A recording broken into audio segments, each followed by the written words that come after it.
Happy Monday, Kip Courage. I hope you guys had a great spring break and relaxed and recharged your souls, did everything that you said you were going to do on your shoe that you made right before spring break.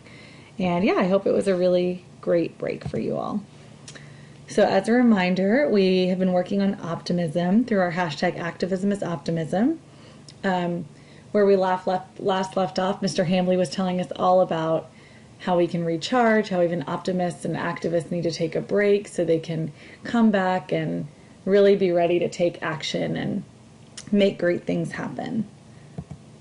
So we're using this definition of optimism, the belief that effort can improve our outcomes. So really, if you took last week to really recharge and get yourself ready, then you're back here refreshed, you've gotten a lot of sleep, hopefully you hung out with friends and just really enjoyed yourself over the break and did things that brought you a lot of happiness. And so you can come back to school ready to work and see your friends and your teachers and everyone who really loves you here and work hard and get ready for STAR and MAP and our end of the year trips.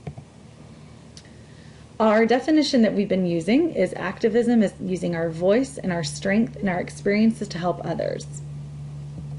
So we've really heard a lot of different activism stories this month. We heard Miss Carowan at the beginning. A lot of you all probably watched the video about Malala Yousafzai. You may have watched the video of Cesar Chavez. We talked, the ELOS helpers talked about Yes Prep. You guys all researched different organizations. And we're really moving these last 2 weeks into where can you be activists?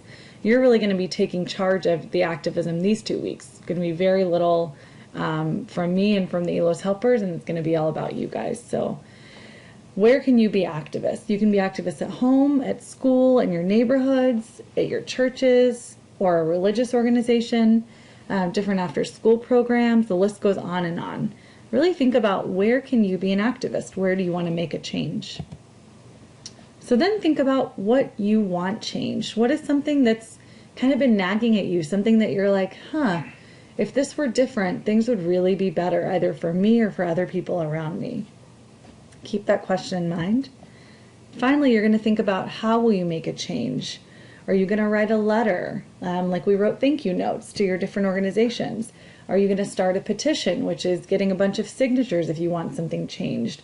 Are you going to make a commercial and show it? Are you going to write a play and show that? Really, the way you could be an activist is there are so many different ways, so it's really up to you. So this week, for Activism is Optimism, you've watched the video with your classes, and your teachers received an email for how specifically this is going to go in your classes, but you'll pick where you want to make a change with your class, what you want to change, and how you're going to make a change. And then next week, you're going to be activists, and you're going to actually start to enact some of those changes. And then at Friday Celebration next week, each homeroom will share out what they did to be an activist and make a change.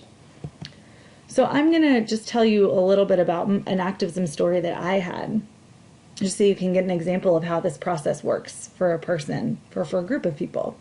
So I was a school counselor in St. Louis before I was a school counselor here. And at the school where I worked, there was a lot of bullying. And I did a lot of research on the specific population I was working with and different things we could do to try and stop bullying. And I found this program that I thought was really great. But in order to do the program, I needed $5,000 because the program was expensive. And my principal said that if I could raise the money, then we could do the program. So I thought that was great. So I decided to raise the money myself with a group of people.